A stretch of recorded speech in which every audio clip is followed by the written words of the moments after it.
Gracias por estar con nosotros, señora asambleísta. Bienvenida aquí siempre a Radio Visión Manaví 650 AM. Muchísimas gracias, muy buenos días, qué lindas palabras.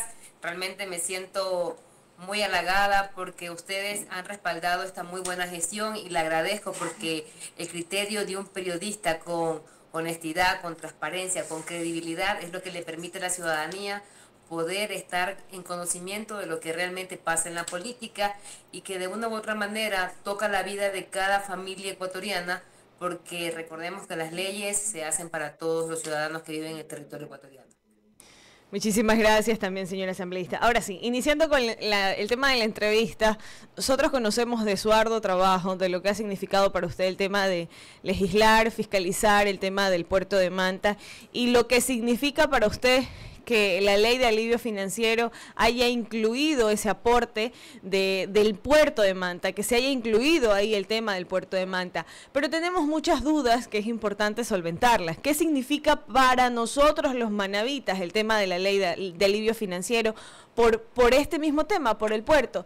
El día de la socialización usted explicaba de que se van a entregar el 70% del recurso al GAC municipal y el otro 30% a la prefectura, si no estoy equivocada. ¿Estoy en lo correcto? Correcto. A ver, para un poco explicar qué significa primero este proyecto de ley del desarrollo del puerto de Manta. Independientemente que sea el puerto de Manta, recordemos que es el puerto de los manavitas, pero también tiene un trasfondo, es demostrar que hacer política buena en el Ecuador sí es posible y que lograr el objetivo en beneficio de la ciudadanía también se puede realizar.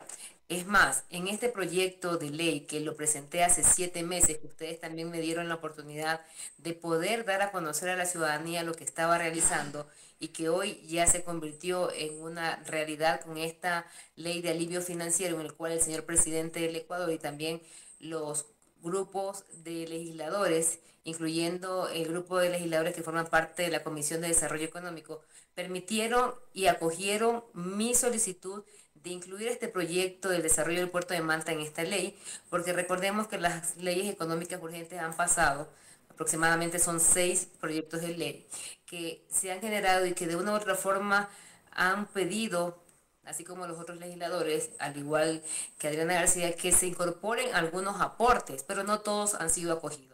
Pero era el momento de Manaví, es el momento de que nosotros podamos empezar con ese desarrollo que tanto desean los manavitas y que también es un cumplimiento en decirle que Adriana García cumple su promesa de palabra.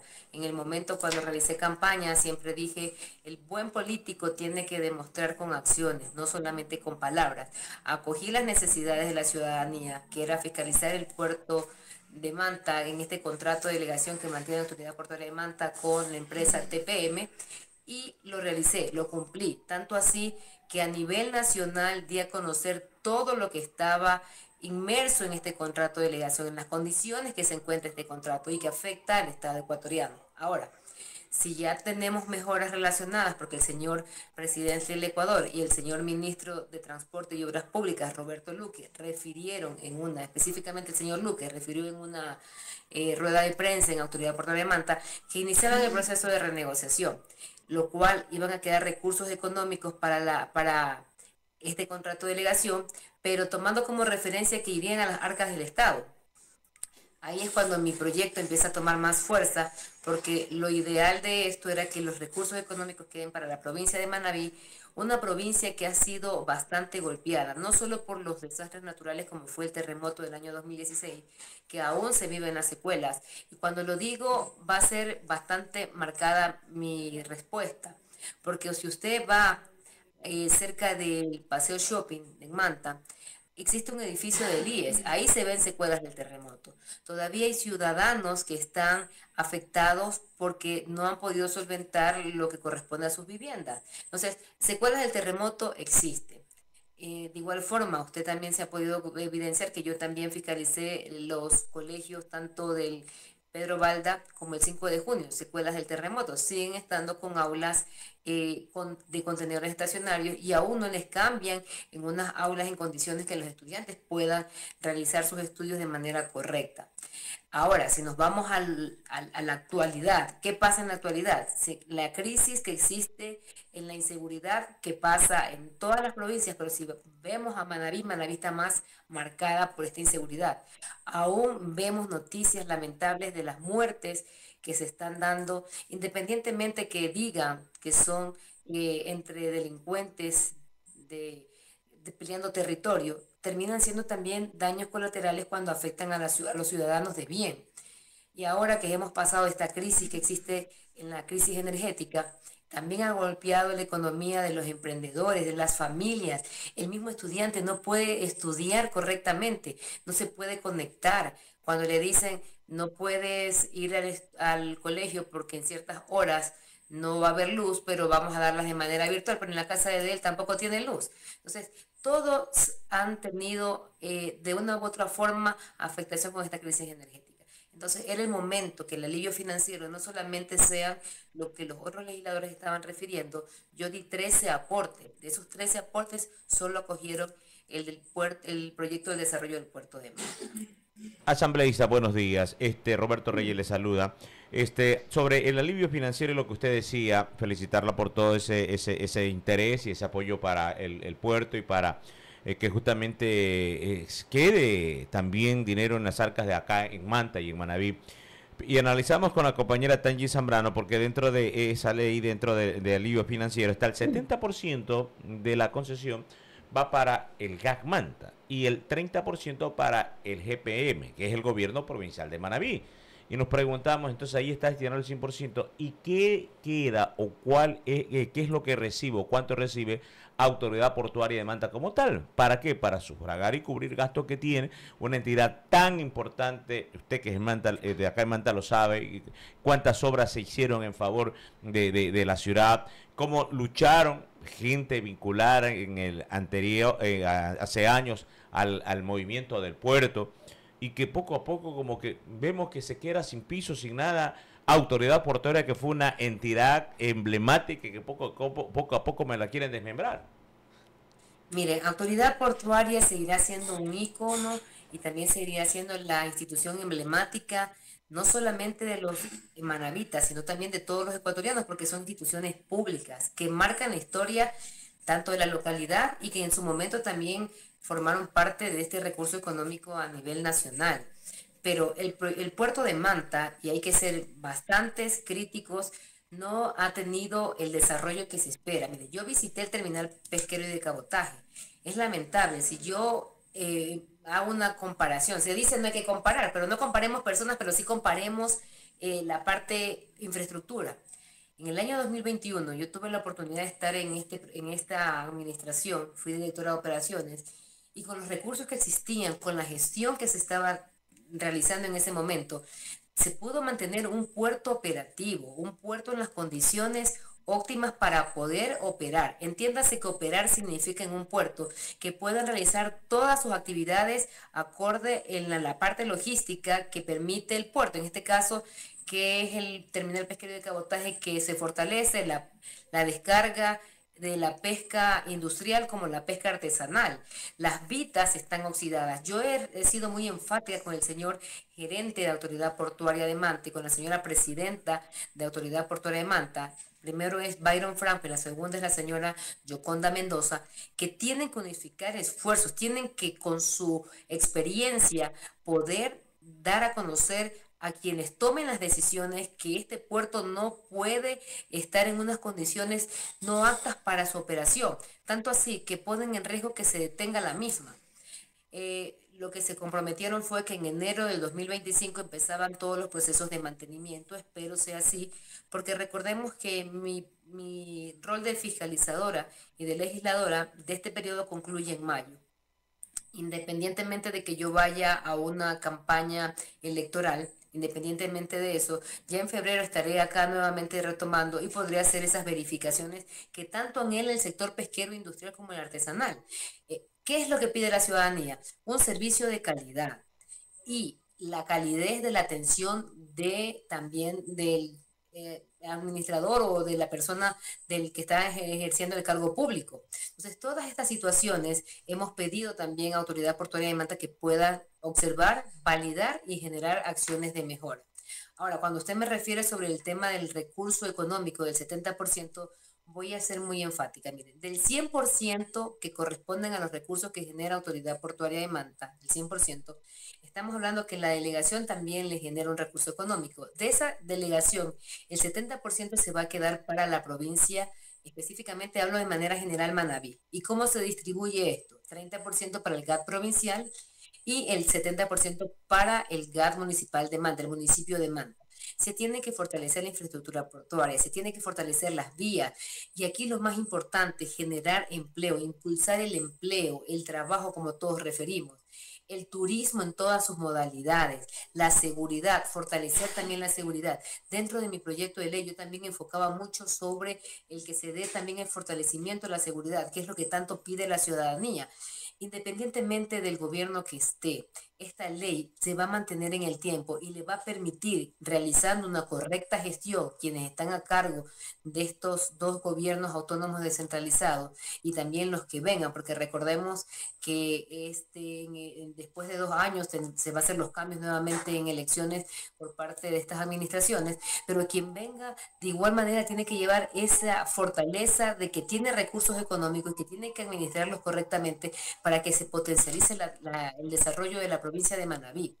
Miren, aquí lo que nos ha faltado a los manabitas, y lo hablo de manera general, en el transcurso de los años, no es falta de líderes, es la unificación de los líderes, la unificación de los manabitas, quitándose esas banderas políticas que no hacen que progrese la provincia.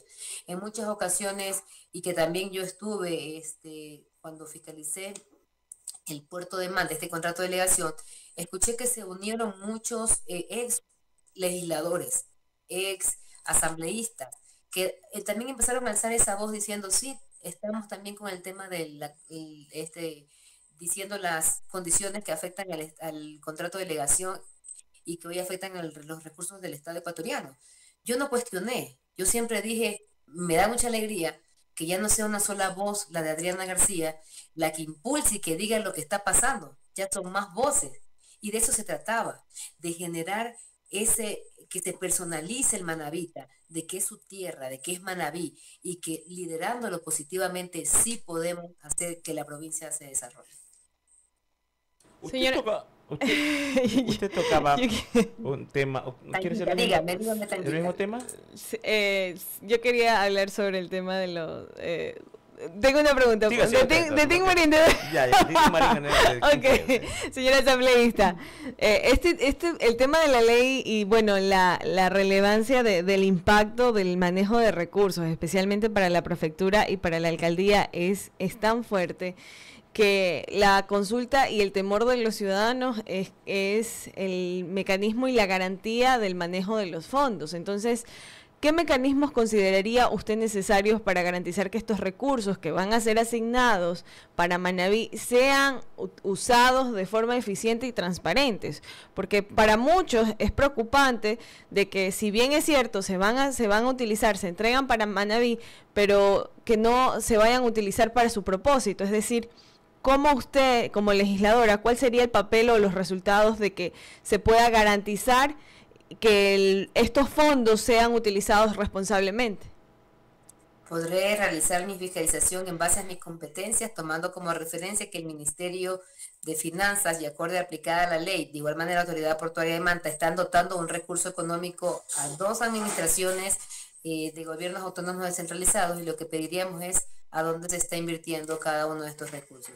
Pero yo sí quiero también aquí fortalecer a nuestra ciudadanía. Ellos tienen toda esa potestad, todo ese liderazgo que necesitamos que lo afloren, que lo saquen a relucir como manabitas que somos, para que puedan cuidar lo que hoy día está generándose. Un recurso económico que tenga resultados, y recordemos que el beneficio quien lo va a recibir es cada uno de los manabitas.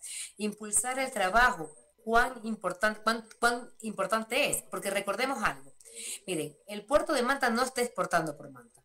Tienen que exportar por Manta. Yo le refería al señor Byron Franco, gerente de Autoridad Portuaria de Manta, cuando me dijo, asambleísta, esta ley va a quitarle recursos económicos a Autoridad Portuaria de Manta. Le digo, sí, pero yo le digo a usted, yo fiscalicé el terminal pesquero de cabotaje. Usted ha tenido los recursos. Dígame qué han hecho.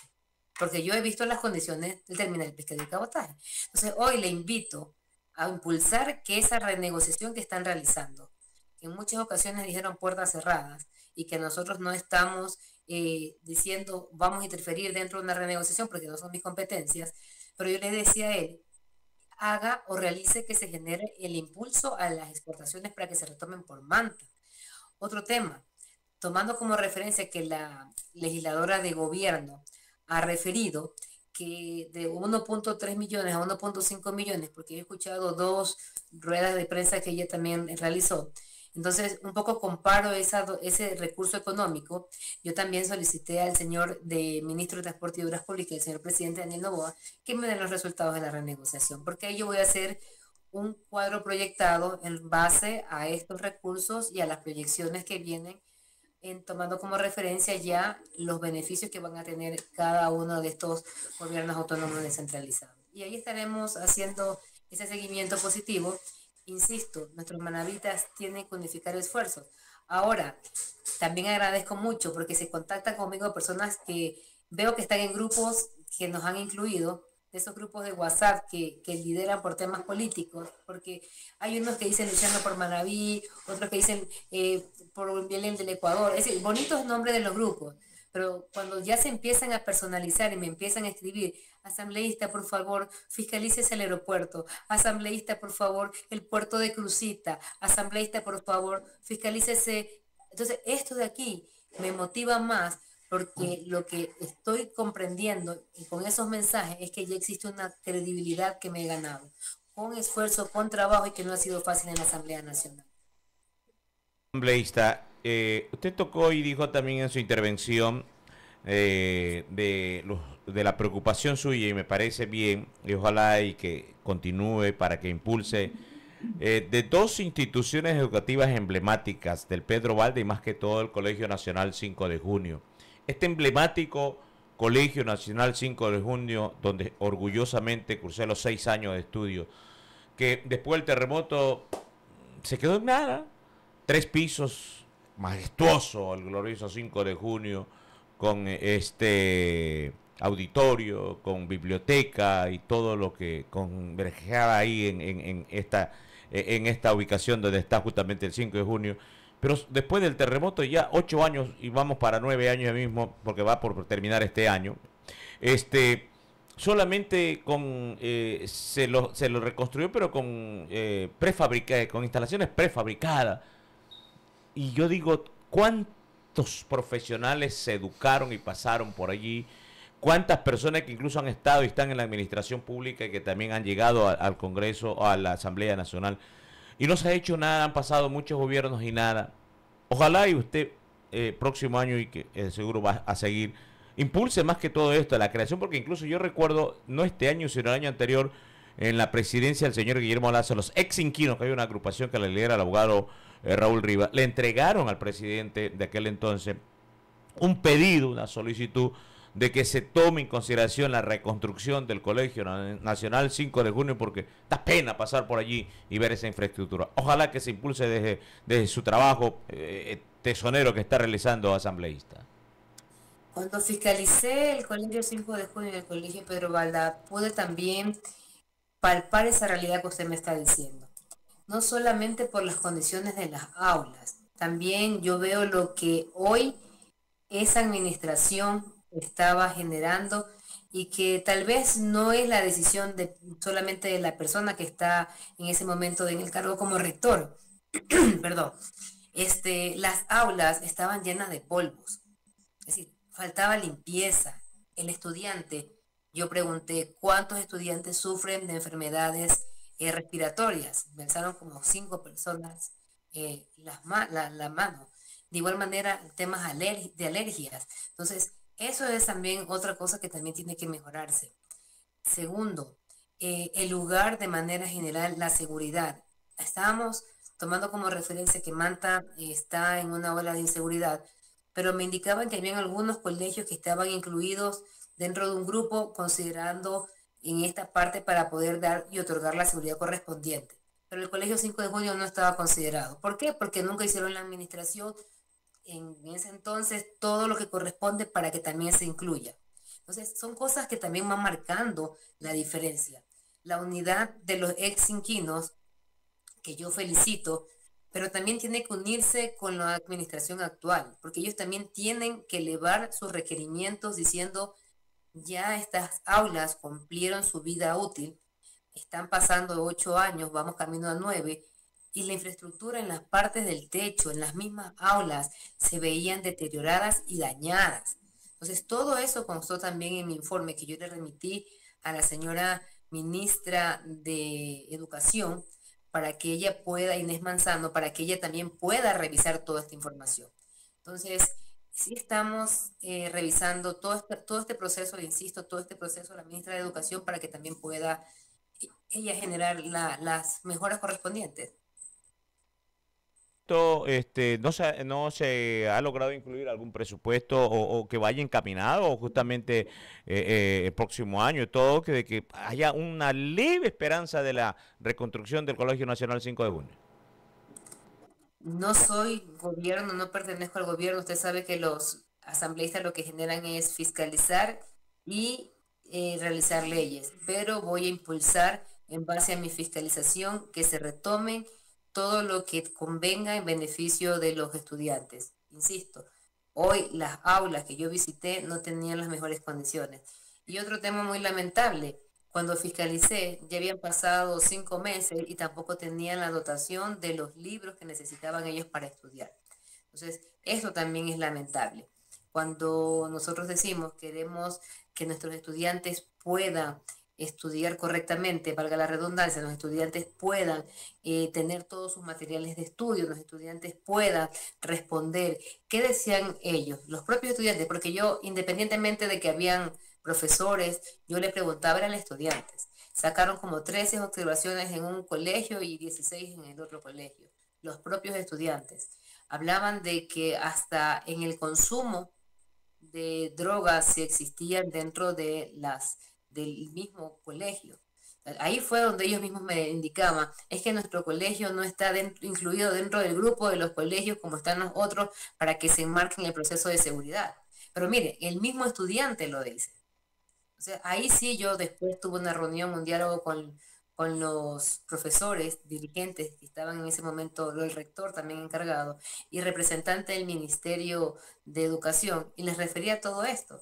Es más, en todas las fiscalizaciones que yo realizo, soy muy sincera, no tengo las mejores tratos. No es, les abrimos las puertas y aquí están, vea. No, se oponen. Hasta en el tema de educación, oposición también existió por parte de quienes lideran el ministerio en la localidad de Manta. Y me consta, digo, cuando fue... Es sumamente lamentable, le digo, porque yo no vine aquí por usted, yo vine aquí por el estudiante. Yo vine aquí porque ellos necesitan mejores condiciones para poder estudiar no solamente de manera correcta, sino que el ambiente donde se encuentra le dé esa calidez y esa fortaleza para que ellos estén tranquilos en sus estudios. Señora asambleísta, ¿no? Qué difícil su situación, que cada vez que ingresa a una institución me le cierran las puertas. Y eso hablando del día de la socialización de la ley de alivio financiero, que por cierto, ¿cómo fue ahí ese proceso? Usted llegó muy molesta ese día.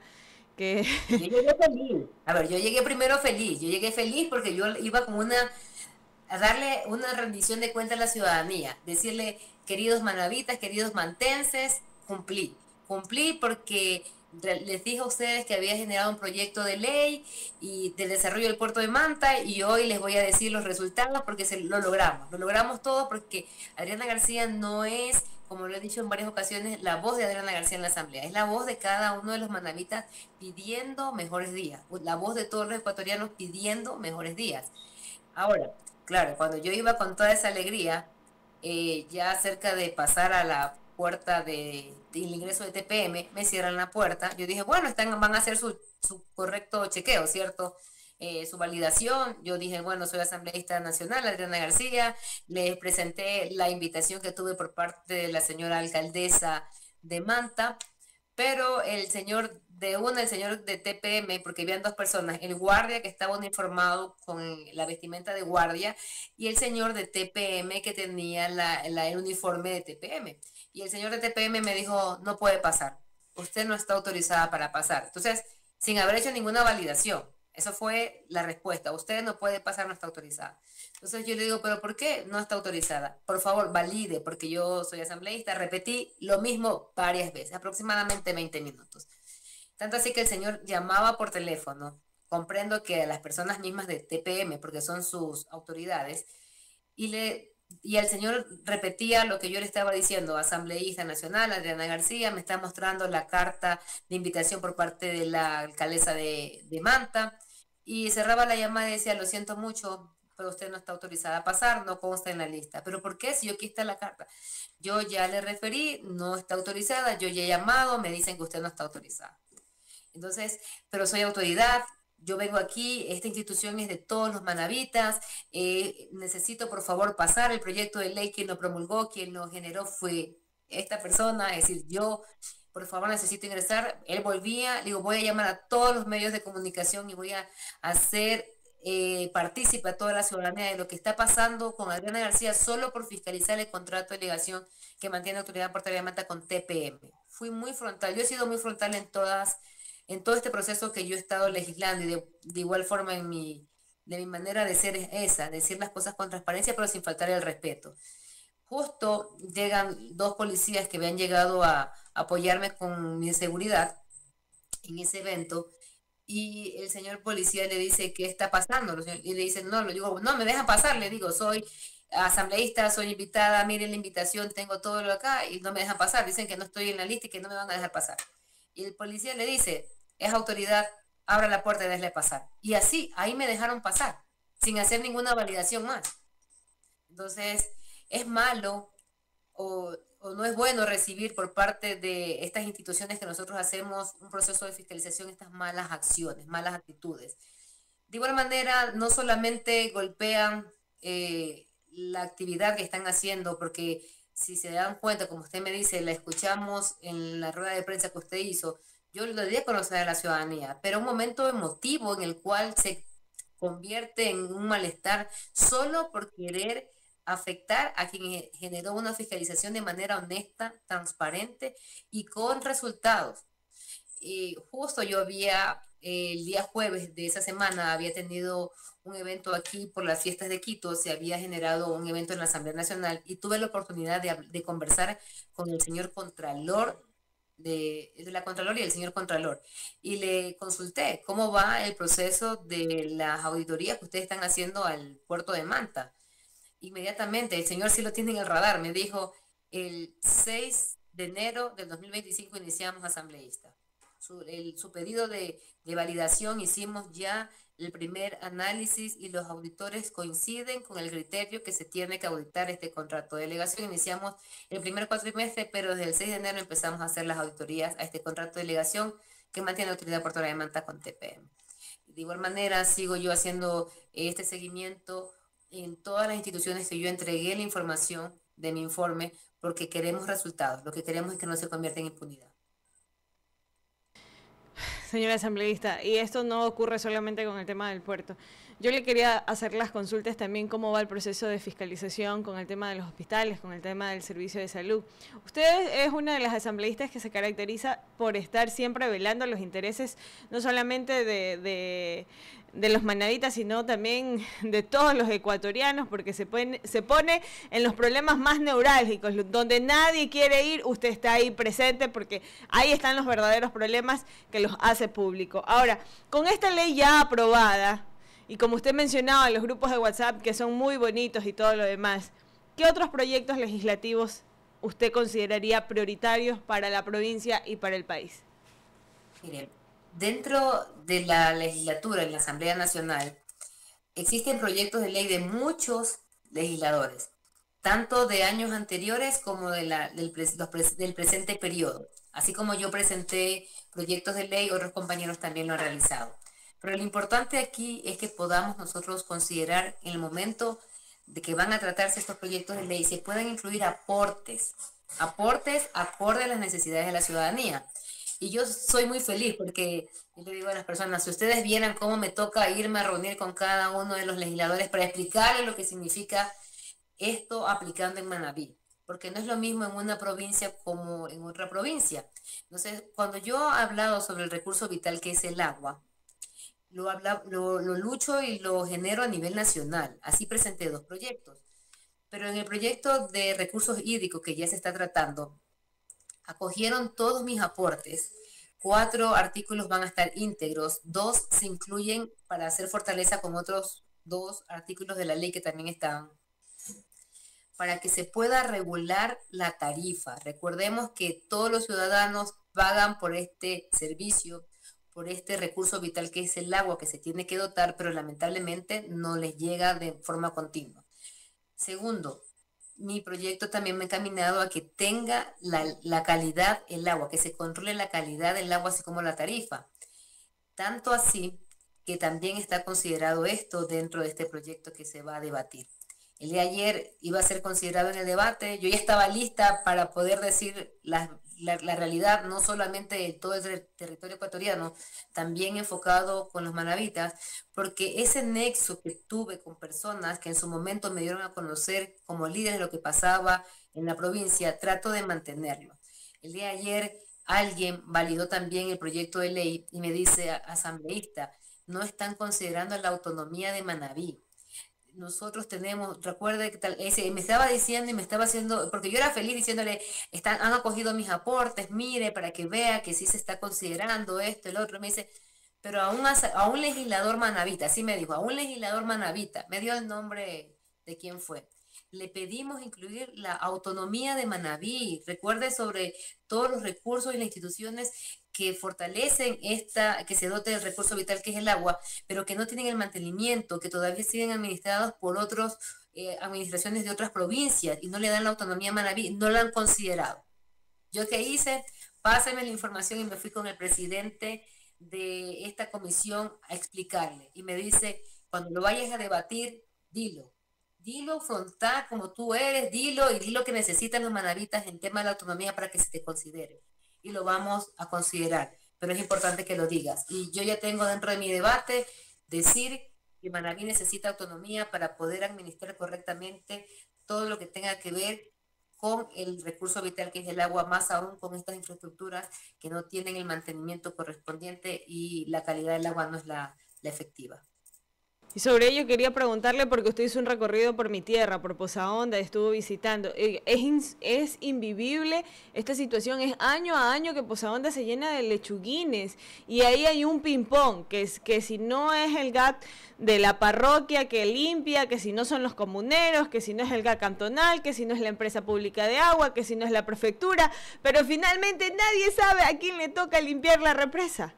Y ahí está el tema de la autonomía.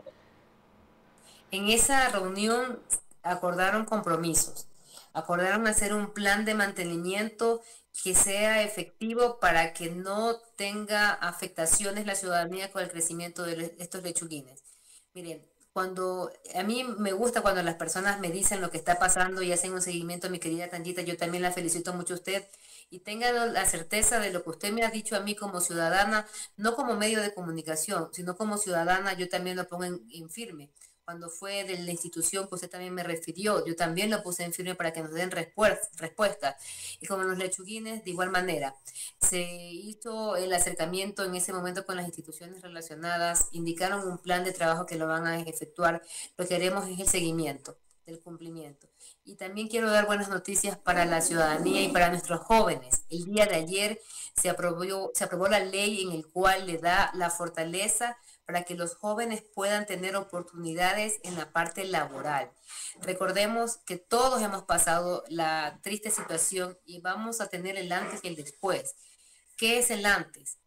El antes era que cuando nosotros concluíamos nuestros estudios universitarios, generábamos nuestras carpetitas y en esa carpetita de nuestra hoja de vida, nuestro currículum, iban nuestras ilusiones, nuestros anhelos de tener también la oportunidad de generar nuestros propios ingresos para tener también esa oportunidad de días mejores, no solamente como personas, sino también aportar en nuestra familia. Pero ¿qué nos respondían siempre cuando íbamos a a esas instituciones a pedir trabajo, ¿dónde está su experiencia laboral? Y esto nos cerraba puertas a muchos que en ocasiones, cuando la persona es persistente, eso simplemente se convirtió en un obstáculo y seguimos, pero otras personas no lo toman de esa manera.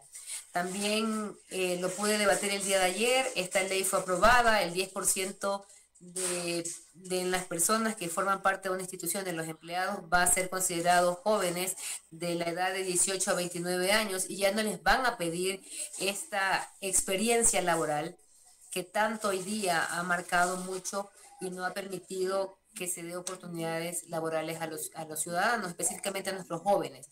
Y también fui bastante enfática en decir que el gobierno nacional tiene que crear esas oportunidades de trabajo, porque nosotros como legisladores ya apoyamos con un proyecto de ley que va a beneficiar mucho a nuestros jóvenes. Señora asambleísta, nos quedamos cortas de tiempo. Realmente siempre es agradable conversar con usted, que nos informe de todas las acciones que está realizando.